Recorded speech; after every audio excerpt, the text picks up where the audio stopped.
नबीन जे सरदार जे शहर मदीने पाक में 6 साल रही करे आलिम जो कोर्स कयो आ जे 6 साल रसूलुल्लाह जे शहर में रसूलुल्लाह जी मस्जिद में नमाज पढ़ी आ तो मस्जिद भी शायद दी तो मदरसा भी शायद दी तो वरी हुजूर गौसल आलमीन दमिश्क का बगदाद पहुंचा बगदाद का मुल्तान पहुंचा यानी अध दुनिया क़यामत जे दी शायद दी रब करीम गौसल आलमीन तो रसूलुल्लाह जो दीन पहुंचाए सुभान अल्लाह दुनिया की अध जमीन शायद दी वही गौसल आलमीन जो शान पंजी जाए थे 800 साल का वठी हेड़ा फकीर समय वणन था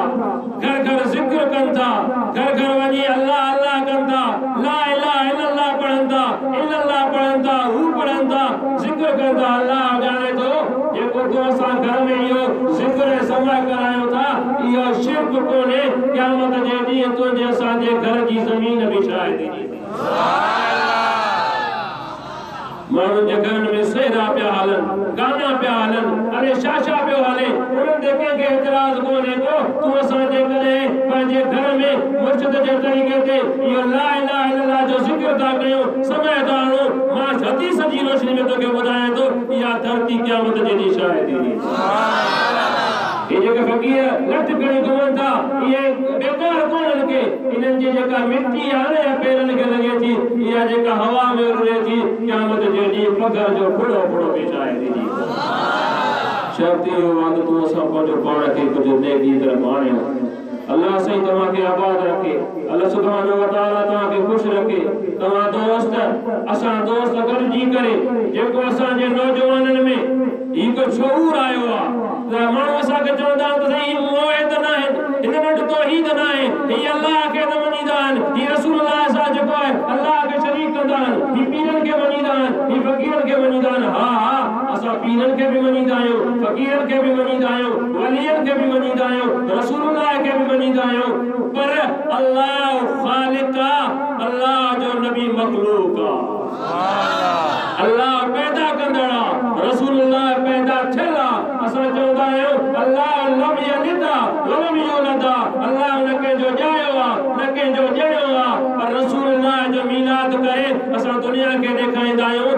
रसूलुल्लाह अम्मा जे पेट में जायो सुभान अल्लाह रसूलुल्लाह अम्मा जे पेट मुबारक में जायो असा शिरक न कंदायो असा शुक्र कंदायो तो रब करीम तुझा एहसान आहिन जो तू असा के रसूलुल्लाह जो उम्मती बनायो आखिरी गाल काफी वक्त का वठी मुसलसल प्रोग्राम हलंदा अगली का वठी दिनात खान भी आहे नवा दोस्त हजरत बायजीद बुस्तामी रहमतुल्लाह अलैह वो मुसलमानन के दिसंदो त खिलंदो सुभान अल्लाह काफर के दिसंदो त रोंदो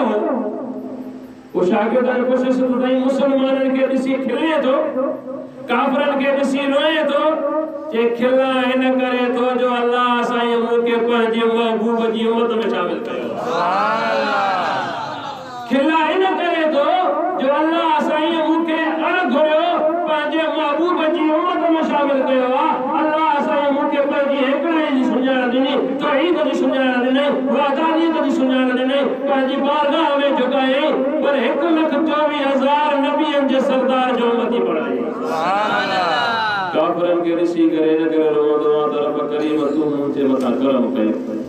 मां एतरो लायक कोन होस तू मुके पुतन जी पूजा का बचायो तू मुके पुतन जे सत्य का बचायो तू मुके उन जे गलत कमन का बचायो अल्हम्दुलिल्लाह तमाए साईं फकीर जे के गदायो सब एक अल्लाह के वजन वाला कुरान सा प्यार करने वाला अल्लाह सा प्यार करने वाला और सुभान व तआला जी बारगाह में दुआ है रब करीम इन कुरान जे सदके रमजान जे सदके भलारे महीने जे सदके तमाए सा समूरन गोठ वारन के पाण में एको बदी नसीब फरमाए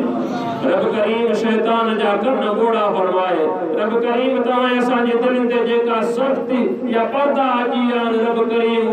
नबी जे सरदार जे सदके कुरान जे सदके आमना जे लाल जे सदके भलाई रात जे सदके हुजूर गौसल आलमीन जे सदके अल्लाह जा बारड़ा की 27 जी रात हुआ रात जे सुबह जो हजरत गौस बाल करे मुल्तानी रहमतुल्लाह अलैह जाओ